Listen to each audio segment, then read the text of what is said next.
We'll get right to questions. First one from Ryan Aber and then Eric Bailey. Go ahead, Ryan. Yeah, Calvin, good to talk to you again. I want to ask you about the versatility of this defensive line. What's it like having so many guys who can do, several different things for you? And how's it gone this spring and trying to manage that and figure out the best way to put those pieces together? Yeah, that's not a problem. That's just having great options. You got guys who that can do multiple things, and in this defense, you ask for guys to be able to do multiple things. Put big athletes out there and let them go hunt, and it's our job as coaches to put guys in place and let them flourish. And we got guys like Isaiah Thomas who can do multiple things, and a guy like Jalen Redmond who can play multiple spots. So, very encouraged by that, and it allows us to be flexible in some of our packages that we come up with. Appreciate it, Calvin. No problem. Okay, Eric Bailey and then Joe Bettner. Hey, Calvin, it's good to see you again, man. Good to see you. Hey, for a few years, we've heard people kind of talking down about the Oklahoma defense. Entering this season, we're hearing a lot about high expectations. How well did the team do blocking out the noise before, and how important is it to not get caught up in praise at this point? Right. I think for us, it's always about the message inside of these walls. When it was bad, we had to tone it out, and now we're getting, people telling how good we are. We still have to block it out. I think the message comes from our head coach. It comes from our defensive coordinator, and we trust that message. And we know we have a lot of work to do, but we know that we can really be a great group if everything goes the way as we want it to. Calvin, thanks a bunch. You have a good week. Okay. Same to you. Okay, Joe Bettner and then Jason Kersey. Hey, Calvin. When we talked to Perry on Winfrey, he mentioned just the relationship you guys had, talking about you being one of his best coaches he's ever had. I'm curious what that relationship was like for you, just from that process of getting him to campus and seeing him develop. What's that player-coach relationship like been for yourself? It's been pretty good. I think, some of my experiences from when I worked at, a junior college, I worked at Navarro. It kind of helped me with my relationship with him. He's a big, talented guy, and, he got to trust you, and if he trusts you, he'll run through a wall for you. And, it's all about relationships with any player, but, big, talented dude that's really gifted. And, we as a point of emphasis, just being more consistent, with his playing at an elite level and, using his emotions in a positive way. Man, I really feel like we can get a great result out of him this year. Thanks so much. Okay, let's go to Jason Kersey and then Mason Young. Hey, Calvin, good to talk to you. Wanted to ask you about recruiting. You obviously, you guys haven't been able to see guys in person in more than a year.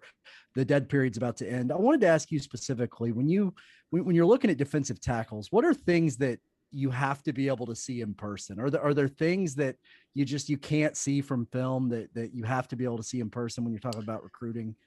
Nowadays you can see a lot on tape, but it's nothing like just seeing how a guy responds to adversity, or how a guy plays a certain block. With an edge guy, you can kind of tell a little bit quicker. Athleticism is there if he's twitchy, but when those big guys, when those pads come on, everybody don't like taking on double teams and playing bump combos and things like that. So just how a guy's wired. Those are some of the things that you can't get off tape. You ask the coaches and, you do the evaluation, but until that guy's put in that position in front of your own eyes and you watch him respond, then you truly, truly know. Thanks, Calvin. Mason Young and then Bob Prisbillo. Yeah, Calvin, you touched briefly earlier on Jalen Redmond's versatility, and I was just curious what your evaluation of him has been this spring and just what it means for you guys to have him back on your D-line. Man, just excited because that Jalen can find the football, man. He's a guy that has a knack for making plays. He was kind of slowed a little bit by some knick-knack injuries. So, just getting off the field, he made a couple plays today, man. He's talented, man. And when we roll our best guys out there, certainly that he's one of them. So, just expecting big things from him this year. Thank you. Okay, Bob Prisbillo and then John Hoover. Calvin, how strange is it to have a signee like Calvin Gilliam going through a season right now? And what are the benefits for him playing at this moment? It is weird, because he's already signed, and you just want him to stay healthy. I guess the good thing is he still can get an opportunity to develop as a football player. He's getting a chance to be around his teammates, and you only get a chance to be a high school player, once. So that's the positive. He's getting a chance to show his guys, hey, I've accomplished what I wanted to accomplish by having an opportunity to play at Oklahoma, but I'm still in it with you guys. I said I signed up for something. I get a chance to finish. I guess for us, as long as he continues to develop and he's making plays, which it looks like from some of those highlights, you're pretty excited about. You just want him to stay healthy, so that he can get here and do the same thing for us. John Hoover and then Brandon Drum. Hey, Calvin. Hope you're doing well. How we doing? Good. So I want to ask about Josh Ellison. You mentioned your experience in JUCO earlier. Did that help you with him as well? And then secondly, what kind of obstacles does a junior college guy face, maybe that a recruit doesn't, a high school recruit doesn't, coming in and overcoming those obstacles to play Division I football? With Josh, I tell you who really helped me with that guy was actually Quinn Griffin. He was the running back coach there at Blend, and he just kept telling me to stick with it, and it wound up working out for us. But I'm excited about Josh. He's pretty easy to form a relationship with, and I think his best football is ahead of him. Man, he's ran with the ones all spring and did a great job for us. So we're really expecting big things out of him.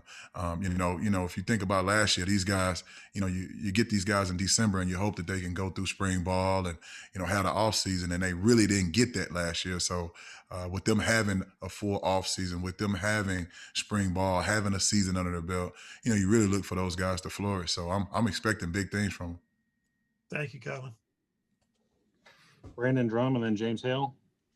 Hey, Calvin, thanks for doing this. How much easier has it been for you guys on the recruiting trail, starting to recruit defensive linemen ever since, I guess, 2019 with Neville Gallimore and all them being drafted, and then obviously what you guys did last year? Have you started to notice just how much easier it is for y'all to get into the home? Yeah, the product. Guys watch TV and you see guys playing faster, getting up the field, living in the backfield, and that appeals to a lot of players. So that's been good. I don't know if it's made it any easier, but it that product it sells itself. The OU brand sells itself, and then the way that we play, the way Coach Grinch puts these guys in positions to make plays, it appeals. It's easier to go in there and you have something that these guys want to be a part of. So it's been really good for us.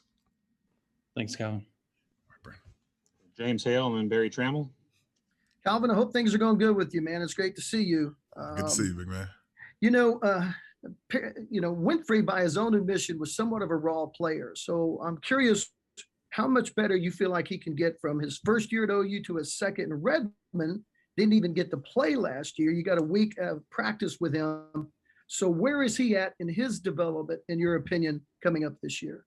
Yeah, we're expecting out of Perion to be a dominant player. He has that type of skill set, and we expect big things out of him. Having a year under your belt, that doesn't guarantee anything, but talent wise, he can really be a special player, and we look for him to have impact on every game that he plays in.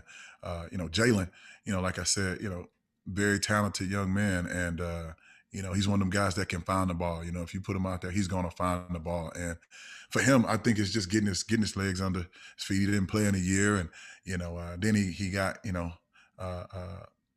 hammered with a little knick-knack injury. So he was kind of slowed down a little bit. But to see him out there, man, when that ball is snapped, man, he's causing havoc, and it's just, man, it makes you a better coach when you have a player as talented as him. Right. Thanks, man. All right, man. Okay, two more questions. Barry Trammell and then Josh Calloway. Yeah, Calvin. I think since we last talked to you, Lincoln's hired another OU alum. Right. Staff. There's a bunch of you guys now. What's the advantage of coaching at your alma mater, and what's the advantage of having so many guys on the same staff coaching at their alma mater? Advantages, you just understand what the program entails. You realize how passionate the fans are, and, it just means a little bit more to you. You understand what, what has to be done, not only as a player, but the expectations as a coach also. You also, I would say, I don't know if I'm answering your question, but on the flip side of that, when things aren't going right, you feel it a little bit more. That sting, that buzz of, hey man, Sooner Nation isn't. You feel it a little bit more. This is year 13 for me as a coach, and it, you feel it a little bit more being an alum. That man, it's supposed to go this way. Boom, boom, boom, and it just stings a little bit more, man. So many of you guys together. What's that like? It's been awesome, because guys that you've went to war with, and Joe John Finley and DeMarco Murray, guys that you've won games with, and then to be a part of this brotherhood as a coach. Now, I mean, it's really phenomenal. So it's good to have your brothers, and be on this side of it and helping win. And it's really a blessing to be in this situation. Okay, last question, Josh Callaway. Yeah, Calvin, last week Lincoln said that two guys that have had as good of springs as anybody is Josh Ellison and Jordan Kelly. Just curious if you would echo that same sentiment. I know you talked about Josh a little bit already, but just what you've seen from those two guys this spring. Yeah, I've really been happy with Josh Ellison.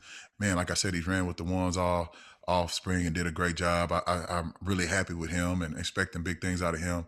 Jordan Kelly, he's confident and he's played faster and he's been very consistent. I tell you, a guy that's coming on, he got, he didn't practice some of the early practices. Isaiah Cole, he's probably the most powerful guy in the group, and he's just figuring out. He don't know what he don't know, but he's flashing, and I'm really excited about him.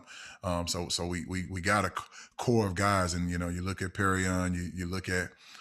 You're expecting big things out of him. And, I talked about Josh, and, you still got LaRon and Corey, and you got Hicks coming off an injury. So, I mean, and then, what Jalen can do. So, it's our job to get the right guys out there. But, man, I really feel like we got a deep group, and it's not just having bodies. It's guys that can go in there and make plays. So expecting big things out of the whole group.